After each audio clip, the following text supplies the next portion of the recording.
questions we wrestle with as Christians about who God is, how do we live out our faith, what is the Bible, what is the truth of the Bible, what are we supposed to believe, how are we supposed to live.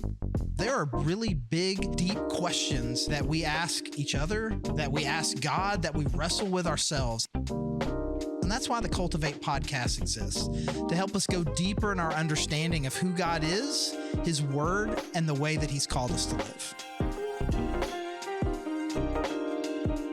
Hey everyone, welcome to the Cultivate podcast with the Grove Church. I'm Charlie Loften, I'm the lead pastor there, and I'm here with the super casual, feet on the table. Yeah. Her mom would not approve. Probably not. Bagel Boone. I know my mom would not approve. I think she's an audio only. Oh, okay. So she doesn't know that you currently have your feet on a table with your shoes fully on. Your shoes are on and your feet are on the table. Your mom doesn't know that. You know what? I just told her. No, I'm gonna text her. There's times where I'm still to this day at my mom's house and she would say that and I'd be like, at my house, you can put your shoes wherever you want.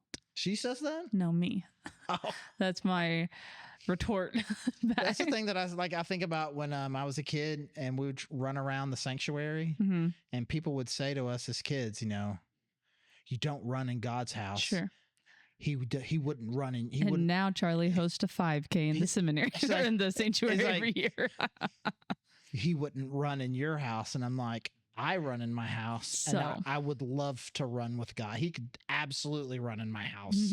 Yes. So take that. Why wouldn't he? It's great. It's like a big donut shape. You can run laps around like this. My brother gets mad in this room right here, but if he's not there, yeah. But see, this seated position happens every single day at my house. My feet, shoes on the coffee table. Laptop in your lap right there? Like your knees are functioning as the table? That's fair. Okay. That or I'm sketching or doing something. Okay. I have a mobile piano. Okay. Let me know what your mom says about your feet on the table. And I guess we need to still find out if there is horse cops whether or not there were horse cops in Jonesboro. All right. We are still in our series in the parables. I guess we're about 2/3 of the way through there now. This is probably like episode 21. Yeah, we got a lot. We got a lot. There's a lot he has to say. And this is definitely going to fall in the category of ones you've not heard. Okay. And you're going to be like, what? And then you're going to be like, whoa. It's in my prediction of how Abigail responds. So let's get to the setup here. Verse 1, Jesus said to his disciples. Chapter 17. Chapter 17. We got the setup. I'm sorry, I don't know what I said. Luke 17. Luke 17, the setup here, Jesus said to his disciples. So he's got his inner circle with him. It's not the crowd. It's not the Pharisees. These are people who are already committed to following Jesus. Jesus said to his disciples, things that cause people to stumble are bound to come, but woe to anyone through whom they come. It will be better for them to be thrown into the sea with a millstone tied around their neck than to cause one of these little ones to stumble. So watch yourselves. If your brother or sister sins against you, rebuke them, and if they repent, forgive them. Even if they sin against you 7 times in a day, and 7 times come back to you saying, I repent, you must forgive them. So that's the setup. We haven't gotten to the parable yet. That's just the setup. Okay. Where are you at so far? How you doing? Well, the millstone is intense. The second paragraph, as the youngest of 3, that's very hard to practice. Well, it's metaphorical, brother or sister. I know, Maybe it's still, different rules for an actual brother and sister. They get 8. Right. So there are going to be things in this world that are going to cause you to stumble, that are going to make you lose. Like we've been talking about off ramps, right? This is same sort of deal. Like I'm on this path. I'm trying to stay on the path, and there's going to be something in this path that is going to make me stumble. Yeah. That's inevitable. And so that kind of goes back to what we were talking about last time. You made a full commitment, but you're going to stumble along the way. You won't be perfect. But don't be one of the people who causes the stumble. That's bad. That's pretty. You're going to be tossed into the sea. Millstone is like a weight, basically, right? Yeah. So you're just going to the bottom. Yeah. Better to drown than to be like this. And so that really kind of levels up what he's talking about here. It's not like I stumbled. I stumbled. I mean, it's It's big. Like, you do not want to be someone who wrecks somebody else's faith. That is going to happen. People, you're going to get your faith wrecked, but you don't want to be one of those people. Yeah. It's a little bit kind of like when James says you don't want to become a teacher, because you're just going to get judged a little more harshly. You're going to get judged more harshly. And you do not want to be someone that, because of your actions, you are prohibiting someone from doing well in their faith. And again, I think it also is speaking to it's not accidental. Right. Yeah. I am someone who is intentionally trying to prevent someone from pursuing God. So I don't want this to be I don't want to start off already here with, you're like, all right, I think I said something once somebody, anyways, Jesus thinks he'd be go better into if bubble wrap mode. Dead. Right. Okay. So then, and again, and the next thing Jesus says is controversial to them, but is not really, it's very common for us to know Jesus is really big into a lot of forgiving, even if it's 7 times a day. Yeah. If they are sincere and repent, then you should forgive them. Even if they sin 7 times a day, 7 times they come back to you saying, I repent, you must forgive them. Or just a really strong, unconditional forgiveness here. Now, different podcast, different day. Podcast series is called Toxic Relationships. Toxic Relationships, or Common Misunderstandings. Things where preachers take things too far or whatever. I mean, something like that. Like, there's a category here for which Jesus is not referring. This is assuming 2 regular people. Yeah. Not I accidentally became friends with a psychopath. Yeah. Okay, so let's just. It is kind of cool though, because last episode you're categorizing all the different ones that we've done so far, and there were a lot of them that showed kind of unexplainable grace or unexplainable forgiveness, all that kind of stuff. And now he's also calling you to do that. Yeah. And then based on that, it's going to be real interesting to kind of where this goes. Okay. Well, the next line of what the apostles say back is not how I would have ever thought to respond. The apostles said to the Lord, increase our faith. Okay. So we're not sure we believe enough. We trust God enough. We trust you enough to do this thing that you're saying. Okay. I'm not capable. I'm like at best a 4 out of 10. Okay. And to do this thing that you're saying would be at minimum 8 out of 10. So I'm going to need you to increase me up, to level me up. God, you're going to have to help me to do that. Yeah, I am so far in my faith and trust in you to be able to forgive people who are consistently hurting me, that I'm going to need a huge increase in my faith in order for me to be able to do this. Okay. And Jesus responds, he replied, if you have faith as small as a mustard seed, you can say to the mulberry tree, be uprooted and planted in the sea, and it will obey you. Okay. Jesus, in order for me to be able to forgive it the way that you say, I need a lot of faith. I don't have enough faith. And Jesus says what in response? You actually can have faith as small as this, and you can have a teensy tiny amount of faith and do something even more astonishing than that. So whatever problem it is that you have with doing this thing that I say you need to be, you are called to do, it is not the volume of your faith. Yeah. It's not a faith volume problem. Yeah. A little bit of faith is enough to do insanely ridiculous things that you can't even conceive of. So that's not the problem. Not the problem. Well, then what is the problem? What is the problem? Suppose one of you has a servant plowing or looking after the sheep. Will he say to the servant when he comes in from the field, come along now and sit down to eat? Okay, make sure we understand the setup here. So you have a servant and he's working for you out in the field. It's the end of the day. He's done working in the field and he comes to the house. Once your servant has done working out in the field in the day, you're like, bro, come sit down here with me. Let's eat together. Verse 8, won't he rather say, prepare my supper, get yourself ready, and wait on me while I eat and drink, and after that, you may eat and drink. Okay? So would he say that? So you got a servant, someone who works for you, right? Not slave here, right? Right, You got right, somebody who works for you, and his job is to do what his job The is yard serving work. you. Yeah. So I've been tending to your sheep, Mhm. and now it's dinner time. I come in, and it is now my job to make dinner. I make dinner. The servant? The servant. Okay. The servant makes the dinner, Mhm. serves you the dinner, and when you're done eating your dinner, I go have my dinner. Mhm. That's what a servant does. Yeah. You don't, after you work out in the field, you don't all of a sudden, you're not a servant. Right. You're still a servant, and you have more servant jobs to do. Mhm. And when you've done all of your servant jobs, Then you can eat. Mhm.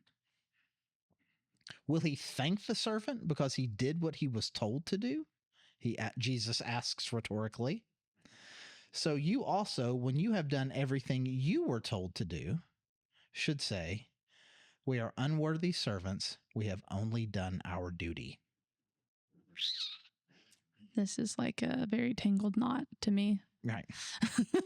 So far, we're right on track with what I said. Your first response is going to be like, okay, what? I've never heard of this, right? That's the first thing. And the second thing is you're going to be like, what? And now it's And now, yeah. So now we're at and then we got to get to the next. So, we're gonna keep going. That's it. Oh, okay. So, what's he after here? What's Jesus saying? I can't tell if he's saying be a good servant and also go ahead and cook the meal before, or if he's saying you as the boss, CEO, whatever, should not make the servant cook. No, in this scenario, are we the servant or are we the boss? You're the servant. Okay. And God is the CEO. He's the owner of the house. And so you're doing a duty for God out in the field, and then you come back and you still have more to do. Mm-hmm. And then you do it. You continue to do what you've been told to do, and you're not doing your boss a favor by doing work. Okay. Yeah. You're just doing doing what you're supposed to do. Same way with you. When you do what God has called you to do, you're not doing some huge thing. Mm-hmm. You're just doing what you're asked to do. Yeah. Okay. And so is he saying that they don't do this? Why is he answering this way? That's my question. Right. So let's keep working it out. He who has ears to hear, Abigail. She who has ears to hear. Okay, let her hear. The first paragraph responds to increase our faith. 7 through 10 seem like a total random story. Does it relate to increase our faith? What's that? 7 through 10. Because the mustard seed and like, no, it's not a faith volume option. Right. It's so just.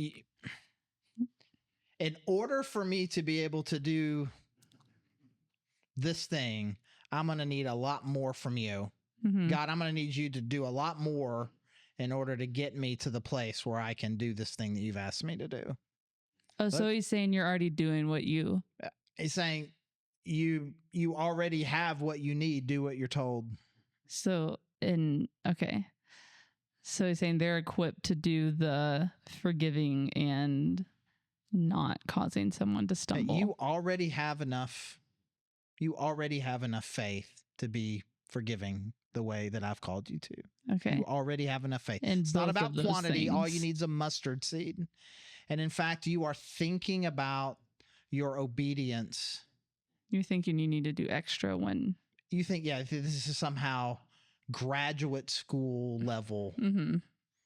Okay. Well, I've been working all day out in the field, and now you want me to make you dinner? Yeah.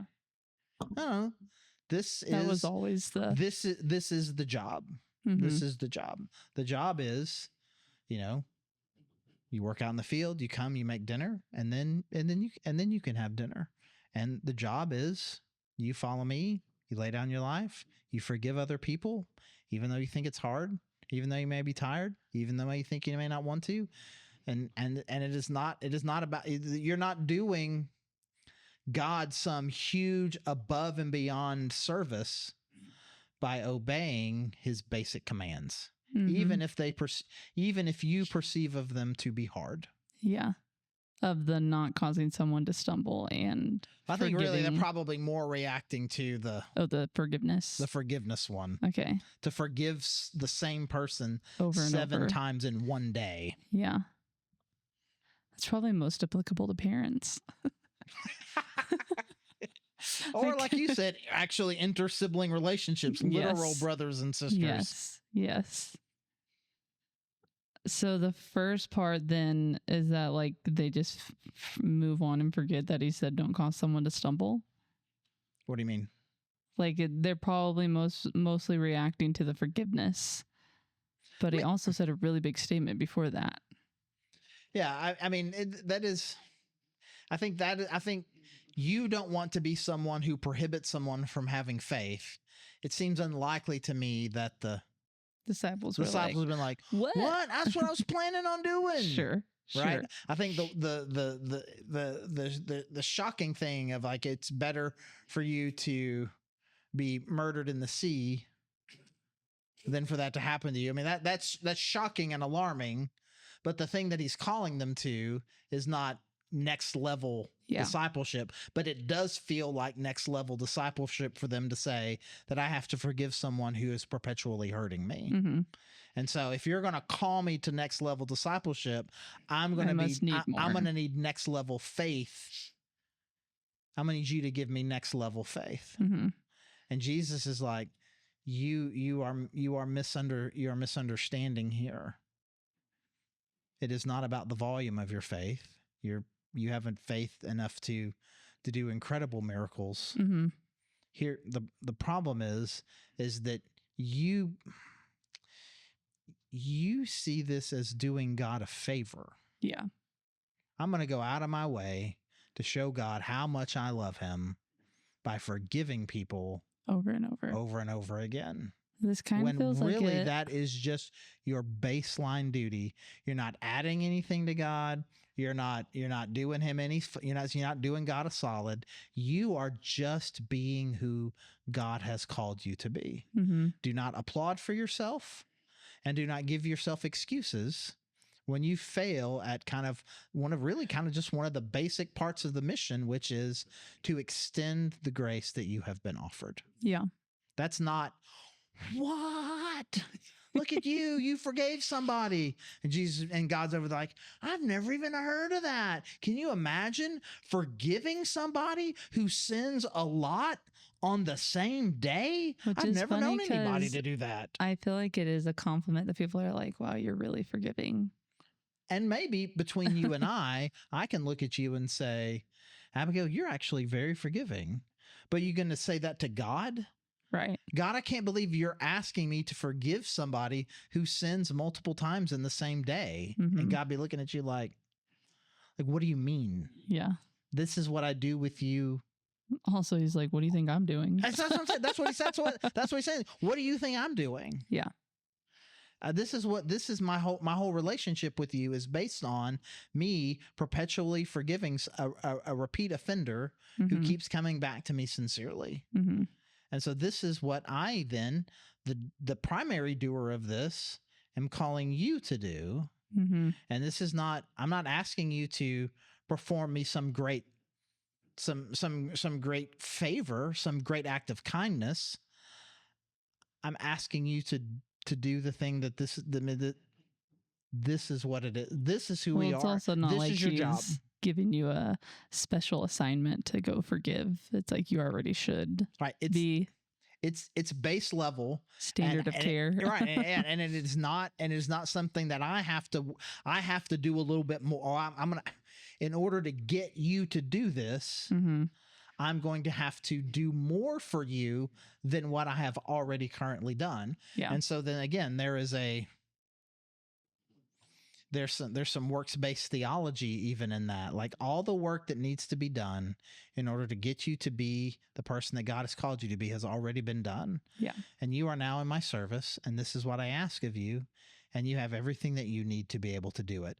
And so there is, even in what feels like Jesus is pushing, saying you've got to work even harder. Mhm. There really is there's also Calling up to what you already should have been. grace-based perspective on this, which is everything that you need to do and be who I've called you to be, you already have. You just need an attitude. You need an attitude adjustment. Mhm. You are thinking of basic service as favors and or kind of grad school level faith, and it's not. It's just what we're called to. It's just what you're called to do. It kind of feels like it. I know he's talking to different crowds or groups of people, but similar to what we talked about last episode of, it's just like you should have counted the cost to know that's just what you're fully repenting towards. That's what you're fully accepting the call of. Yeah, and this is him kind of enumerating for his disciples. This is the cost of receiving the overwhelming forgiveness and grace of God is that you take it and you pass it on. Mm-hmm. And that's just what this is. You have been deeply forgiven and you will forgive. That's base level. Yeah. That's base level. You're not doing anybody any favors by doing that. And you don't need an extra bit of grace to be and able faith to be able to do it. And so there's, again, I think this parable, depending on which angle you look at it from, has both prodigal son and parable of the talents in it. All the work that needs to be done has already been done. You have already been forgiven deeply, and now you have everything that you need to be able to forgive deeply too. Also, don't expect me to thank you. Right.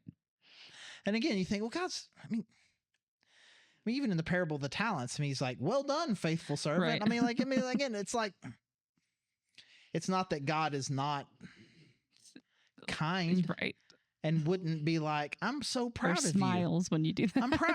I'm proud of you, right? But like, again, it's one thing for God to be able to say, I'm proud of you.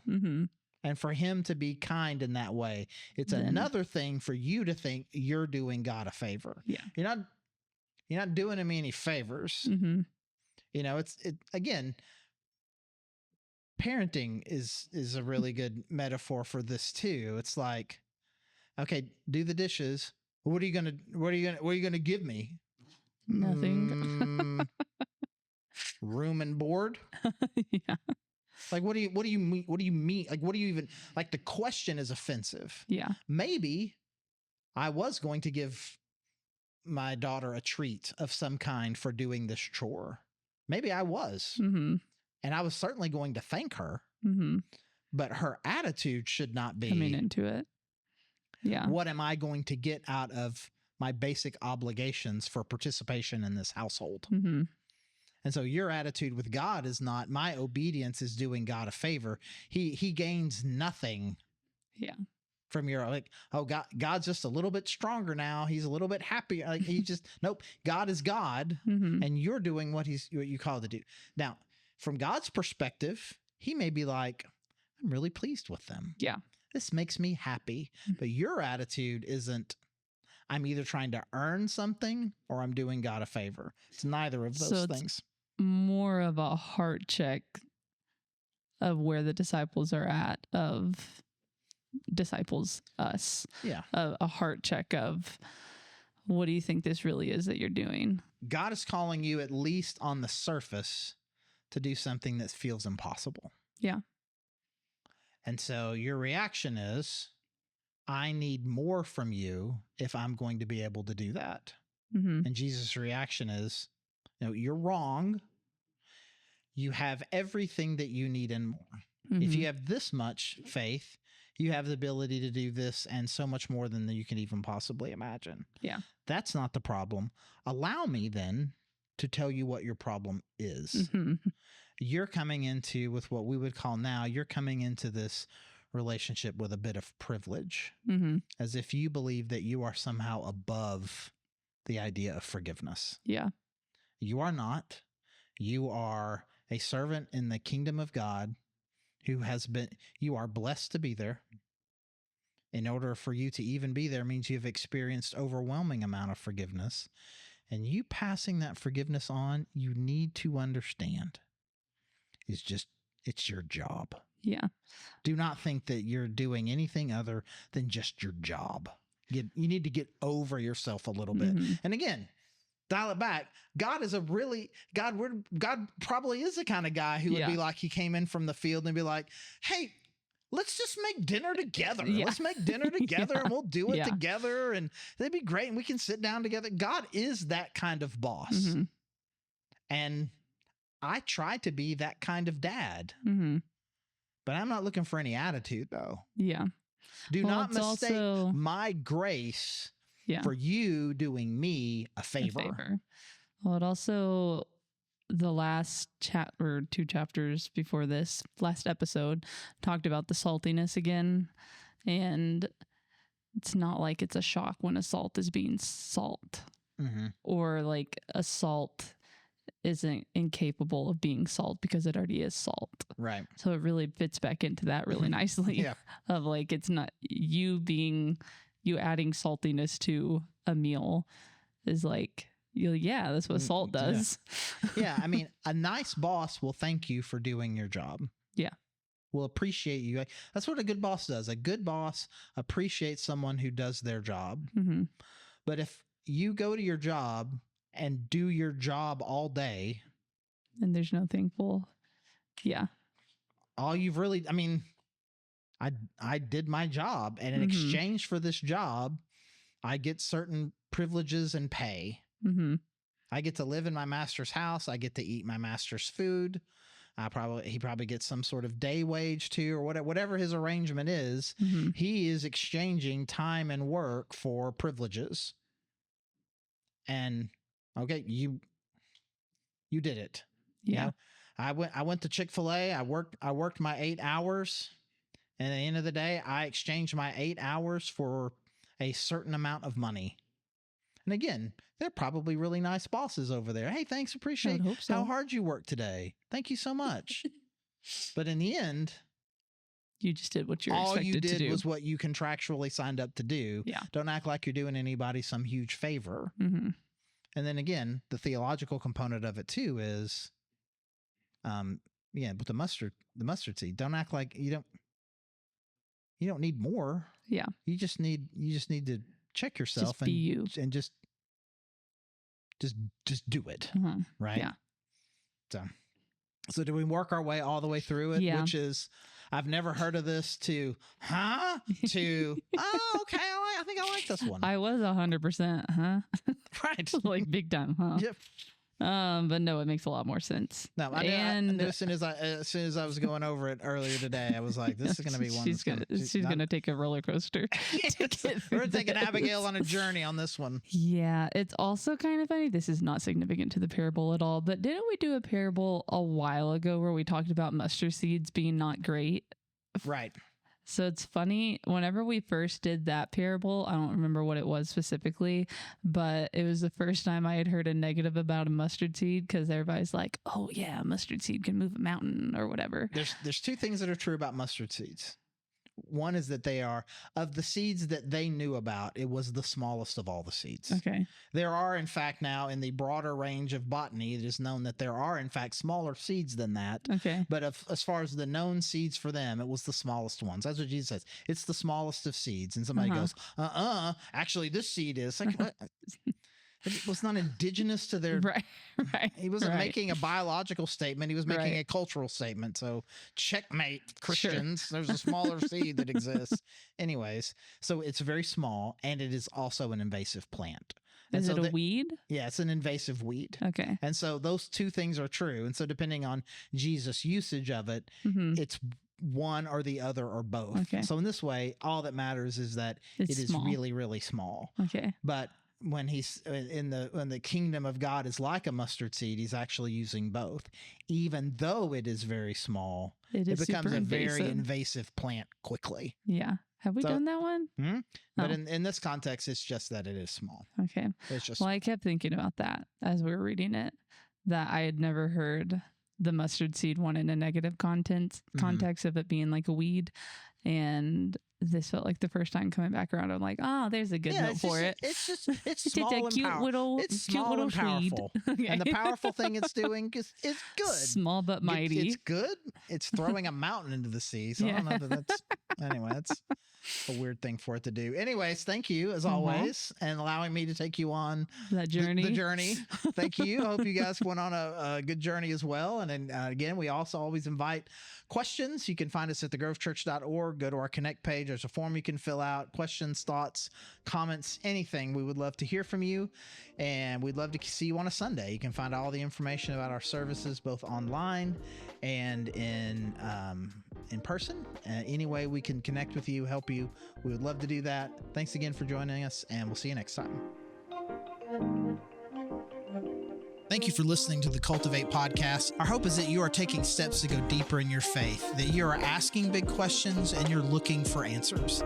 We hope that we can be a resource for you through our podcast and any other way that we can help you. You can find all our episodes anywhere that you can find podcasts, including YouTube. And again, thank you so much for joining us.